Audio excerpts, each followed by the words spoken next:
A special thank you to each of our subscribers who make this channel possible. Here's today's story.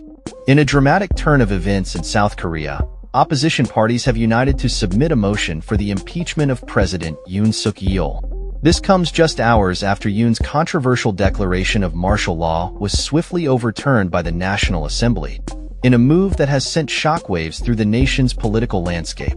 The impeachment motion, which requires the support of 2/3 of parliament, was submitted jointly by the main opposition Democratic Party and 5 smaller parties, and could be put to a vote as early as Friday. The political crisis has escalated to a point where Yoon's senior advisors and cabinet members are facing calls to resign, raising questions about the stability of his administration. The backdrop to this political upheaval began on a seemingly normal December morning in Seoul, where tourists and residents went about their day, unaware of the chaos unfolding in the halls of power. President Yoon, facing mounting pressure to push his agenda through a parliament dominated by opposition parties, declared martial law late on Tuesday night. His justification was to eliminate what he termed anti-state forces. However, this declaration lasted only about 6 hours, as lawmakers quickly convened to lift it, demonstrating the strength of the opposition. The Democratic Party wasted no time in condemning Yoon's actions, asserting that his martial law declaration was a blatant violation of the Constitution. In their statement, they argued that it was not only invalid but also a grave act of rebellion that warranted impeachment. With the Democratic Party holding a majority in the 300-seat parliament, they are just 8 votes shy of the 2/3 majority needed to push through the impeachment motion.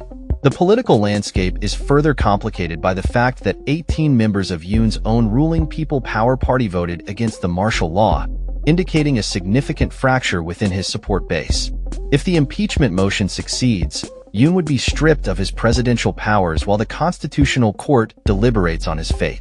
In such a scenario, Prime Minister Han Duck-soo would assume presidential responsibilities, marking a significant shift in the country's governance.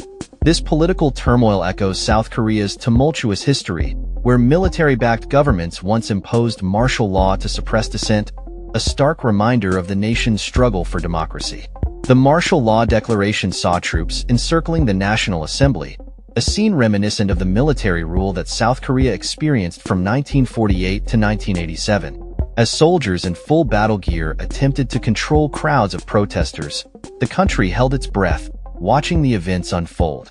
Fortunately, no major violence was reported, and the parliament was able to convene and vote down Yoon's decree without severe confrontation. National Assembly Speaker Woo Won-shik praised the maturity of the military in handling the situation, a sentiment that resonates with many citizens who have witnessed the dark chapters of their nation's past. Under the current constitution, the president can declare martial law only during wartime or comparable national emergencies, a stipulation that many observers argue Yoon did not meet.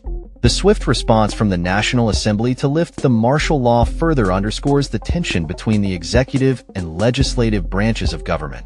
International reactions have poured in, with the United States expressing grave concern over the developments in South Korea. Deputy Secretary of State Kurt Campbell emphasized the importance of resolving political disputes peacefully and in accordance with the rule of law. The Biden administration was reportedly not informed prior to Yoon's martial law announcement, raising questions about communication between the 2 allied nations.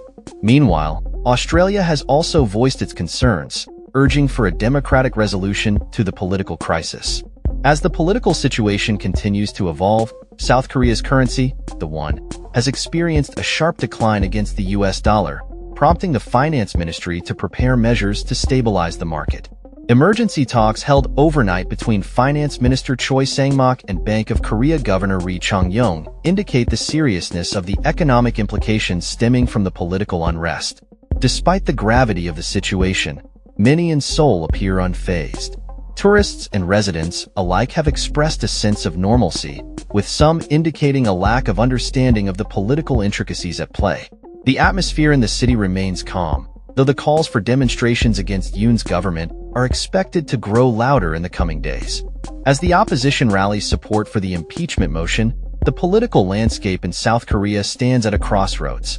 President Yoon Suk Yeol's tenure is now under intense scrutiny, and the unfolding events will undoubtedly shape the future of governance in the nation.